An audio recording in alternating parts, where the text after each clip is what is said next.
Juga game kita yang ketiga, Erangel. Akankah kita melihat gameplay yang lagi-lagi rusuh di awal-awal? Nah itu dia, kalau kita ngomongin Erangel biasanya akan dibuka dengan berbagai macam element of surprise. So let's go!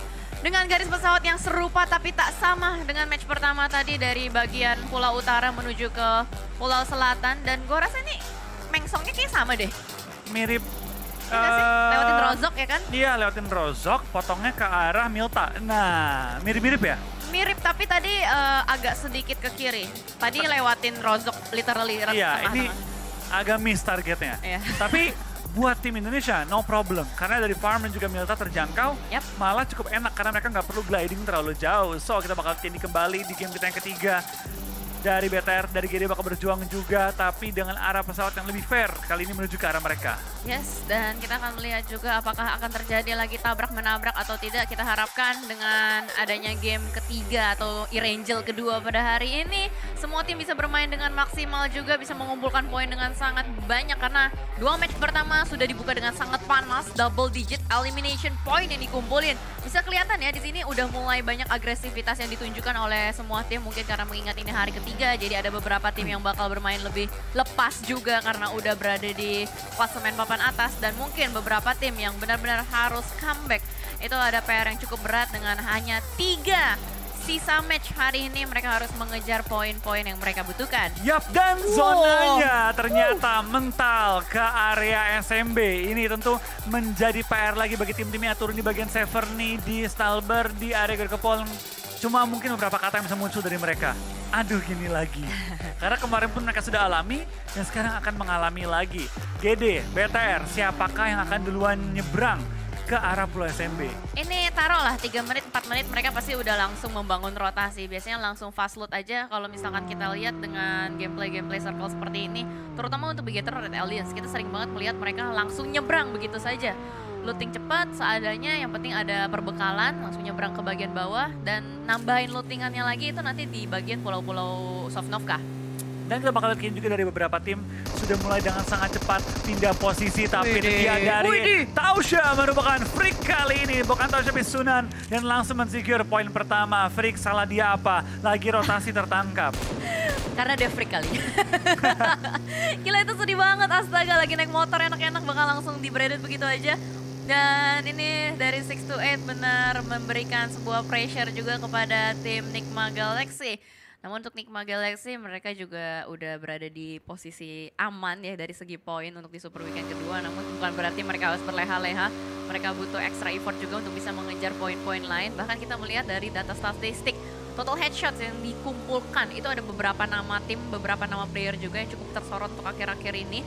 Dimana semua tim semua lagi pada gerak dan reject, Reiji langsung puter balik ngeliatin ada sekelompok preman lagi nyebrang Nigma Galaxy, mereka langsung regroup ke satu titik pom bensin ya kan. Ini langsung bakal ada clash lagi kah, tapi ternyata ada tim Nigma Galaxy bakal langsung menuju ke arah dari mercusuarnya, menghindari clash yang terlalu dini. Tapi nggak cuma masuk ke arah mercusuar, mereka bakal terobos aja lah kalian menuju ke arah Pulau SMB. Kehilangan satu member mereka sejak awal-awal tentu menjadi PR, tapi ternyata gak cuma harus menghadapi STE, mereka bakal ketemu dengan Infinity juga yang bakal langsung mengejar posisi mereka. Ini pinter banget setup dari Infinity karena mereka pakai yakin mobil loh. Bakal banyak orang yang nyebrang, bakal banyak yang melakukan rotasi dini, dan mereka tahu ini pasti minim banget lootingan-lootingan dari semua player yang lagi nyebrang. Nigma Galaxy kayaknya belum mandi, bener-bener bau banget rotasi, ketemu semua player dari tadi. Dan dengan kendaraan mereka peroleh, gue gak kaget kalau Infinity bakal ngebegal jembatannya, dihalangin pakai kendaraan. Bener.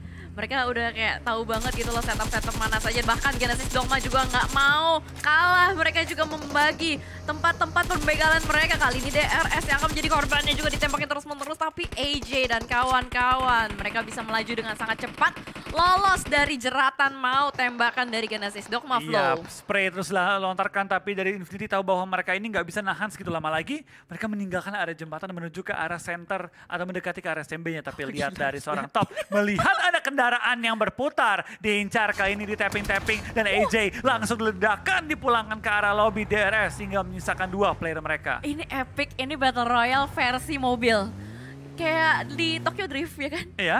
Semuanya lagi pada lomba-lombaan buat nyebrang ke bagian Pulau Selatan, terus dibegal-begal begitu aja. Jadi siapa duluan yang udah dapetin tempat itu yang bakal paling enak, penguasanya Flo. Itu sih, dan memang setiap kali zona ke SMP ya Jel, itu dari SMP ini benar-benar jadi zona yang tricky. Yes. Terlalu cepat masuk bisa kebegal. Nah. Kalau kita terlalu lama malah jadinya numpuk-numpuk di pinggiran. Nah. Tapi kalau kita masuk duluan dan dapat posisi yang enak, memang wah high rewardnya kerasa banget dari high risk kita. Jadi emang gambling lah, harus gambling. Entah itu kita gambling duluan, gambling telat, gambling ngebegal, atau bahkan gambling lepasin jembatannya. Ini semua movement itu semua udah ada resiko masing-masing. Tinggal gimana caranya mereka memperhitungkan resiko yang mereka miliki. Kalau misalkan gue rotasi cepat ya udah seperti ini. Seperti tadi udah dibahas oleh Flo juga, ada beberapa rotasi cepat mungkin bisa dibegal juga. Dan itu adalah resiko-resiko yang harus mereka hadapi. So untuk menghindari resiko-resiko tersebut mungkin dari Dump On Gaming mereka bakal melakukan step by step movement juga. Kayaknya mereka nggak bakalan langsung terobos ke bagian Pulau Selatan.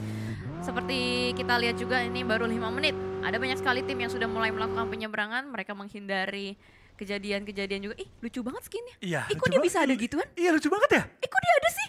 Kok curang? Dari PUBG Mobile boleh lah ya, kasih gue ini juga, gue mau. Ini lucu banget.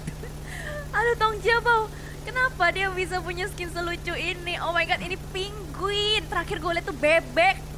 Sekarang penguin. Yang gue tahu tuh biasanya yang kapalnya normal, tapi depannya ada kayak muka hiu tau nggak? Ah iya iya. Yang sangar kan? Tapi itu. ini keren banget. Iya ada baling-baling bambunya. Aduh. Baling-baling bambu. Oh dari, my god. Dari admin GM PUBG Mobile, boleh dong kasih gue itu? Boleh, boleh. Itu Kyowo banget ya. Fight no, Kyowo yes ya kan. Itu kayaknya gue bakal rotasi pakai kapal mulu sih. Yalah betah ya tuh lucu Betah. banget.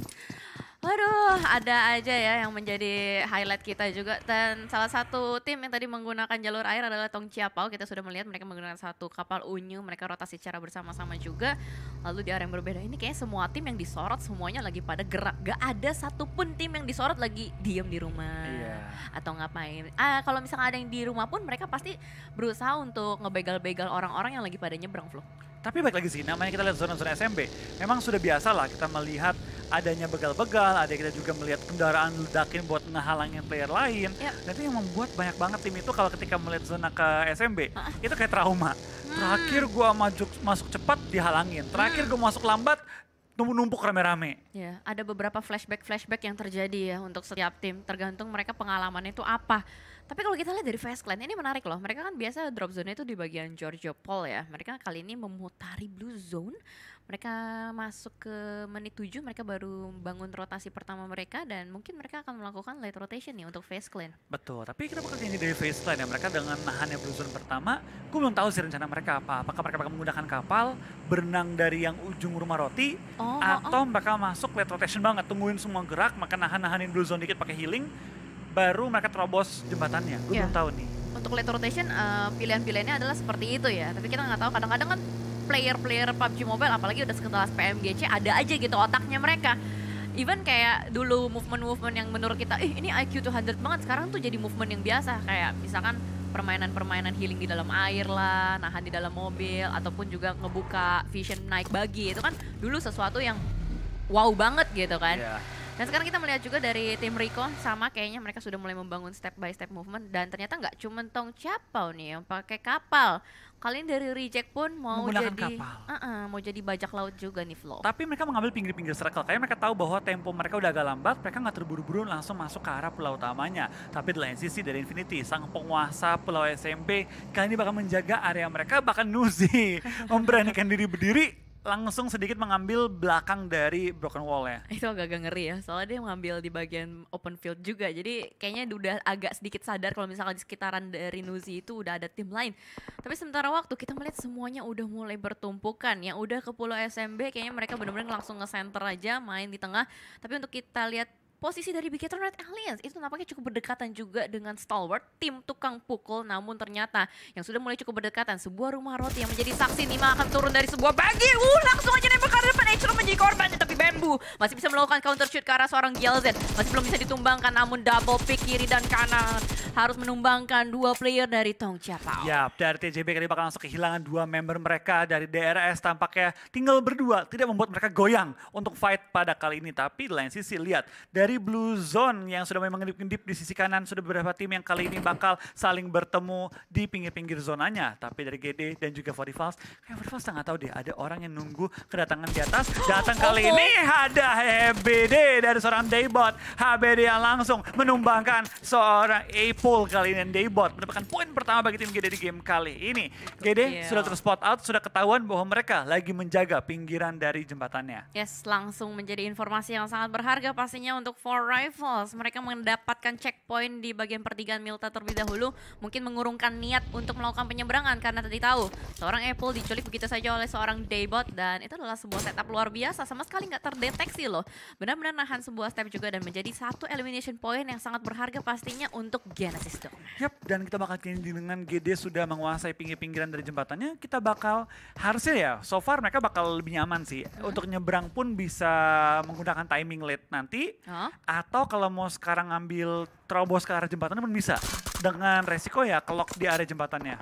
Ya, ada 2 resiko pastinya yang terjadi ya. Dan kita juga akan melihat di mana dari Infinity kali ini udah mulai berhadapan juga depan-depanan dengan Bigetron Red Alliance. Headshot tadi. Tapi masih belum bisa menumbangkan satu player dari Bigetron Red Alliance. Kayaknya nggak terlalu commit juga untuk langsung melakukan push. Ini soalnya Infinity lagi nge-split cukup berjauhan nih, Flo. Jadi mereka nggak mau fight langsung dengan arahnya dari tim BTR. Tapi BTR mereka pun kali ini sudah mulai menyebar, coba untuk meluaskan area penguasaan mereka, meluaskan vision mereka kali ini. Tapi di lain sisi dia bakal kayaknya juga dari seorang Nuzi bakal coba untuk menjaga area-area temannya juga. Ini penyebaran rapi, mereka mengambil beberapa bunker, dalam arti misalkan zona mental kemanapun, mereka punya space yang sudah dikuasai dan sudah dipastikan aman. Ya benar, karena ini kayak lebih ke arah pelebaran kali ya, pelebaran daerah penguasaan, pengumpulan informasi yang banyak juga dibutuhkan. Tapi dari arah yang berbeda, kita melihat di bagian blue zone-nya kali ini kayak dari Rico lebih ke arah, oh ya udah biarin aja semua tim lewat duluan, kita nungguin, jadi barisan paling belakang. Nah itu, kita bakal jadi last tim untuk masuk ke area circle, nanti barulah kita pikirin next step-nya gimana, entah kita tarikin kaki tim lain, entah kita berenang, atau dengan solusi-solusi lainnya. Tapi lihat dari MSC, mereka kan ini bakal coba untuk mendekati ke arah pinggiran circle-nya. Dan mungkin note ya buat teman-teman, semakin kita dekat dengan area ujung blue zone-nya, semakin kecil damage yang kita terima dari blue zone tersebut. Ya, dan juga ada percepatan blue zone-nya ya. Kalau misalkan semakin lebar itu semakin cepat. Tapi semakin dekat sama ujung zonanya, semakin lambat. Semakin lambat, itu dia. Dan mungkin kayaknya mereka mengambil jalur sebelah kiri ya. Ternyata dari jembatan kiri masih menjadi pilihan juga untuk beberapa tim. Mungkin untuk menghindari keramaian-keramaian terjadi. Tapi kita lihat, ada beberapa tim juga yang kayaknya agak sedikit stuck. Mereka belum bisa melakukan penyeberangan sekarang. Sedikit terlambat juga mungkin. Dan apakah mereka bisa menjadi selamat atau tidak dari tim-tim lawan yang sudah menghuni bagian Pulau Selatan. Sementara dari DRS sama Tong Chapao ini masih ngotot-ngototan terus loh. Bakal terjadi close combat juga dari satu player. Nampaknya berhasil untuk menumbangkan satu player juga. Gyalzen menjadi korban. Ada sedikit backup fire juga dari Tong Chapao yang lain. Manhan nampaknya. Ini akan menjadi sedikit stalemate juga karena mereka berusaha untuk mengamankan bagian tebing-tebingnya nih. Tapi lihat dari area SMB masih banyak banget space yang kosong, dan dari DWG bakal langsung melindas seorang SK Ton ke arah lobby. Tapi dari Vidan belum ketahuan, bakal bertahan menggunakan healing, dan tampaknya belum ketahuan kali ini. Dari seorang Vidan punya chance untuk menarik kaki satu player, tapi sayang banget baginya dilepasin. Tinggal Kup RB yang bisa diincar, dan kali ini dari seorang Sung bakal ditembak. Sung juga dia tertumbangkan dari backup seorang Forhes. Ya, terlalu nekat sih membuka tembakan di sebuah open field dan gak ada obstacle sama sekali juga, pasti dengan sangat mudah terdeteksi oleh player-player dari Damwon Gaming. So kita melihat juga ada beberapa rotasi yang sudah mulai dibangun oleh Genesis Dogma beriring-iringan dengan tim Secret. Ini jodoh gak kemana ya, selalu aja bertemu. Ini kayaknya ada derby Asia baru yang kita lihat, bakal langsung digas terus-menerus aja nyebrang dari bagian pulau main island menuju ke pulau SMB. Berhasil selamat juga, Satar pun demikian masih bisa selamat. Gila nih Genesis Dogma benar-benar ngegas banget loh. Iya, tapi kita bakal lihat dari tim STE kali ini ya, di mana Stalwart bakal menjaga pinggiran dari zona. Satar pun sudah mengeluarkan M249-nya kali ini setelah mereka menyeberang ke arah Pulau SMB. Tapi setelah melewati jembatan, mereka pun belum melebar, belum mengambil area-area yang berbeda. Mereka dikunci oleh tim STE yang sudah mengambil high ground advantage kali ini. Dari GD harus cari solusi bagaimana mereka bisa menyebar dengan cukup nyaman tanpa terpick off oleh tim-tim yang sudah set up terlebih dahulu. Nah itu dia, agak sedikit tertahan nampaknya dari bagian pesisir pantai untuk Genesis Dogma sendiri. Namun mereka masih punya vehicle yang mereka bisa manfaatkan juga. Tinggal gimana caranya dari Stalwart. Apakah mereka bakal commit push atau enggak? Karena kalau kita lihat dari pergerakan Stalwart, kayaknya mereka lebih ke arah zoning out. Jangan sampai GD ke high ground yang mereka sudah tempatin. Bahkan kali dari tim Secret, dia agak sedikit mikir-mikir nih, gue bakal nyebrang sekarang apa enggak ya? Takutnya ada begal di depan. Iya, tapi mereka lihat tuh, sampai coba untuk naikin advantage mereka dengan naik atas high ground, sampai mereka menyebar-nyebar juga. Tapi lain sisi bakal lihat dari FaZe dan juga BTR bakal bertemu. Tapi sebelum kita bakal nonton BTR fight, tampaknya Satar terpick off oleh seorang Scry yang mengambil angle yang sulit itu, back off angle lah ya hitungannya ya. Iya, ini kayak blind spot juga kan ya. Kayak siapa sih yang nyangka bakal ada satu orang diutus untuk ngejaga bagian sini. Tapi ternyata ada boom. Ada boom, sabar. Ada flanker, ada counter flanknya. Booms katanya gini, lu nge-flank, gue juga nge-flank bro. Sabar-sabaran dah kita. Yoi. Kayaknya dari tim Stalwart juga belum sadar kalau misalnya ada keberadaan seorang boom sih. Itu dia! Happy birthday, Atuyu dapat lagi, nice banget. Dapat lagi GD tampaknya, yang tadi ditekan sekarang menekan, yang tadi diburu sekarang ngeburu. Dari STE tinggal menyisakan 2 member mereka, dan tadi yang ibaratnya mengendalikan fightnya, sekarang malah harus regroup, mundur, keluar dari area circle yang tadi yang mereka harusnya bisa masuk dengan cukup mudah. Benar-benar, karena satu playernya udah ditangkap kan. Itu boom sih. Wah, bener-bener epic banget sih positioningnya. Tapi ternyata dari tim Secret menyadari bahwa fight tadi berlangsung cukup lama, mengambil untungan terbesar, dan dari Satar di pick off. Tapi nice try dari tim GD sudah menumbangkan 2 pemain dari tim STE. Yap, seenggaknya mereka masih ada beberapa player yang selamat juga. Hanya 1 player aja yang berhasil di pick off sama tim Secret. Tapi dari tim Secret ini benar-benar kayak dendam kesumat banget juga ya. Udah tahu kalau misalnya ada orang di situ dan obstacle-nya benar-benar minim banget. Hanya bisa memanfaatkan beberapa celah-celah ini dari Genesis Dogma. Dia nggak bisa sembarangan untuk bergerak juga. Tapi sementara di arah yang berbeda, buset itu Nigma Galaxy. Dia kayak udah terobos aja lah gitu. Ya, tapi ternyata dari tim STE nggak cuma GD yang dilumpuhkan. Ternyata mereka juga mendapatkan korban dari tim MSC. Kali ini nomor 3-13 langsung dipulangkan ke arah lobby. Dari TJB, dari seorang Longs juga mendapatkan korban. Dan sekarang BTR bakal terpantau fight dengan tim Infinity. Kali ini Derby Asia Tenggara kembali terlihat kali ini. Di mana Infinity juga BTR bakal clash di pinggiran circle bersama dengan satu tim lainnya MSC. 3 tim Asia Tenggara bertemu. Oh my god, ini numpuk semuanya di satu titik yang sama. Tapi dari Infinity mereka lebih menyebar. Ryzen ter-take down. Oh no, ini harus ada sedikit buying time supaya bisa melakukan revive terhadap 2 player dari Bigetron Red Alliance. Karena Luxi juga ikut-ikutan ter-take down kali ini. Posisi yang cukup berbahaya dari Bigetron Red Alliance. Zuxi menjadi fragger terdepan juga. Nggak bisa langsung nge-push begitu saja. Harus bisa buying time. Tong Jiabao pun pulang. Bahkan jalur air pun bukan menjadi solusi untuk circle seperti ini, Flo. Iya, tapi lihat dari BTR, dari GD sama-sama berjuang. Semua memiliki fight yang mereka masing-masing. Dari TS pun kali ini nggak bisa lewatin jalur darat. Mengambil opsi jalur laut dengan berenang di arah bagian bawah jembatan. Tapi lihat dari tim ke-13 dari pelanggan karena lobby, 12 tim tersisa dan Booms tampaknya tertangkap dari 4 Rivals yang langsung menyisiri pinggiran ujung circle. Nah itu dia, tiba-tiba ada 4 Rivals ikut-ikutan masuk dari bagian jembatan kanan. Ini membuat setup dari Genesis Dogma agak sedikit diacak-acak juga karena ada beberapa player yang terculik. Namun di posisi dari Pulau Selatan dan jalur masuk yang sama kali cukup menumpuk juga.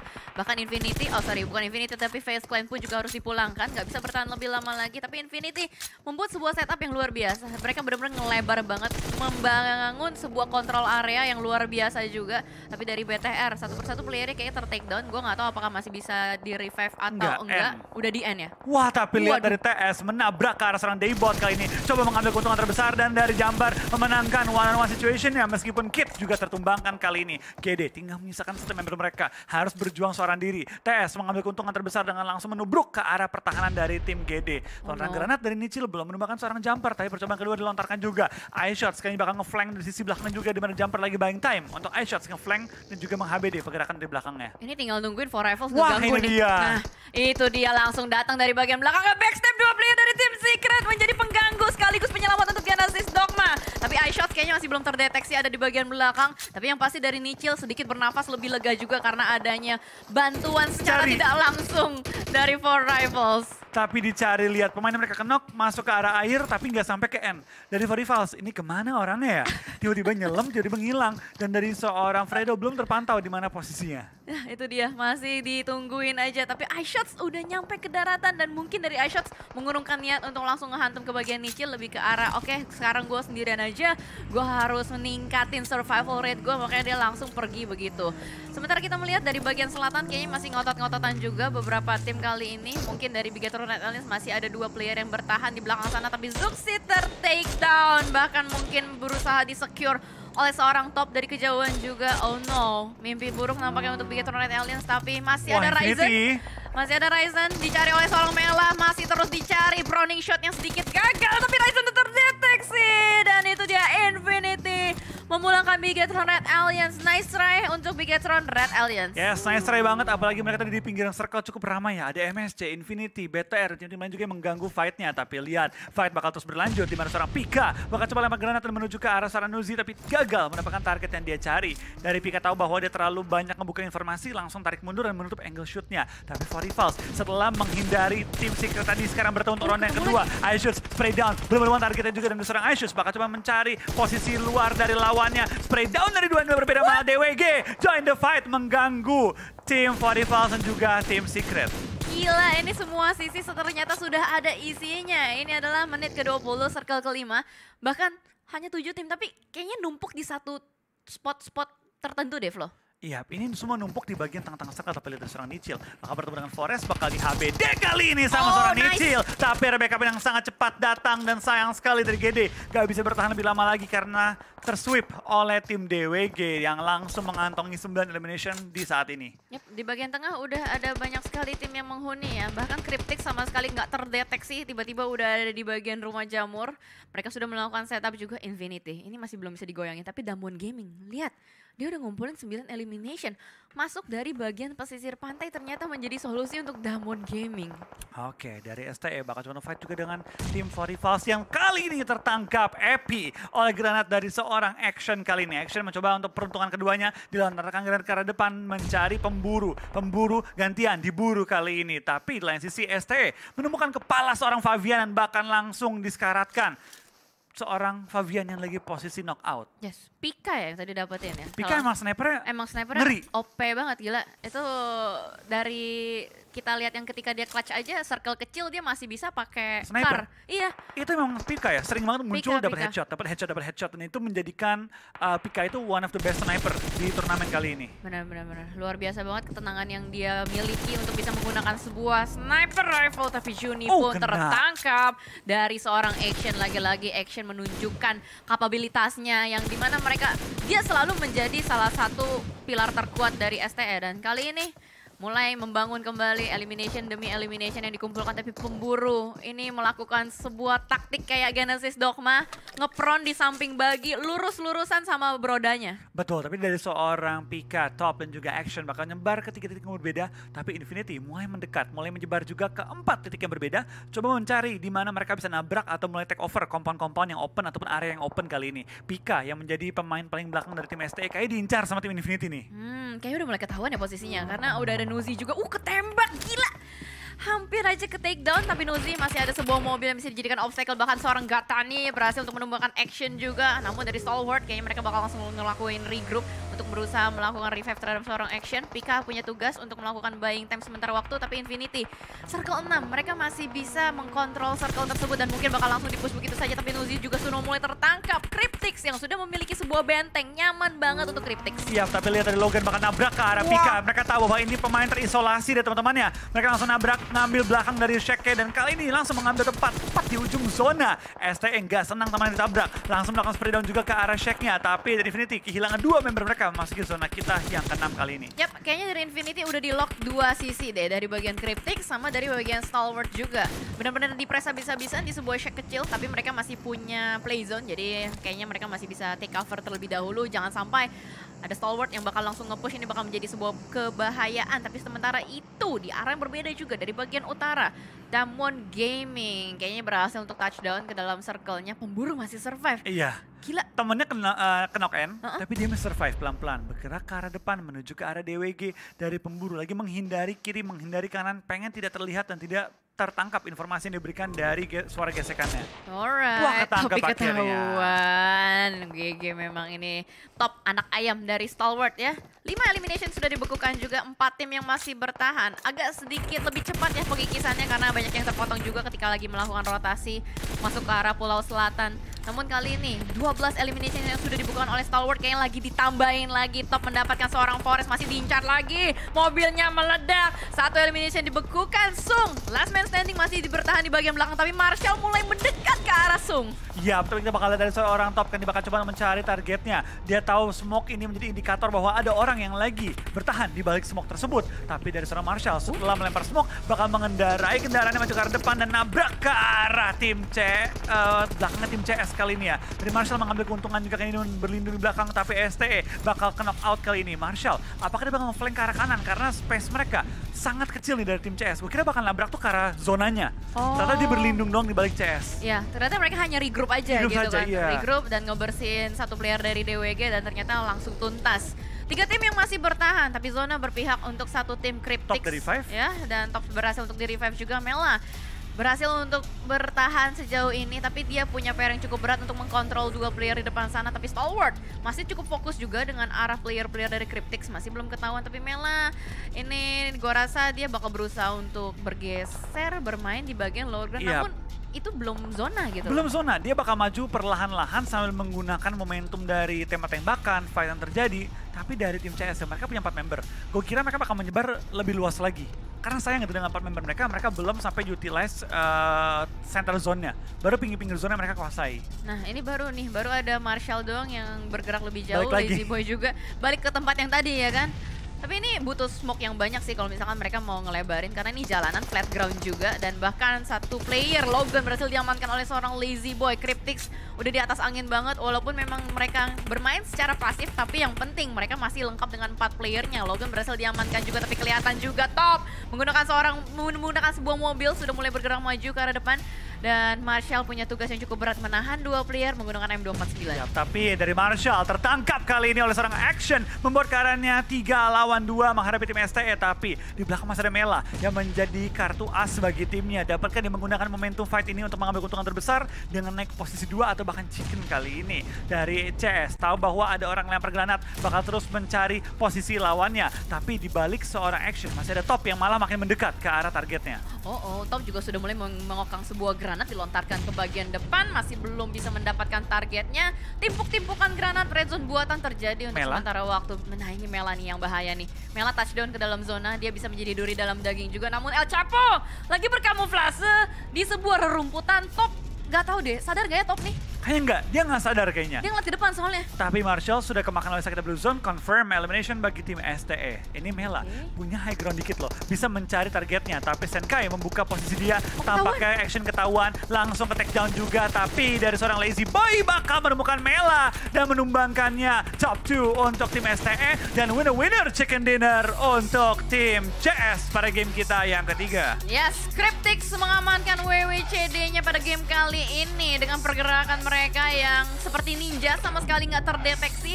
Tiba-tiba udah berada di bagian tengah zona, udah mengamankan sebuah benteng.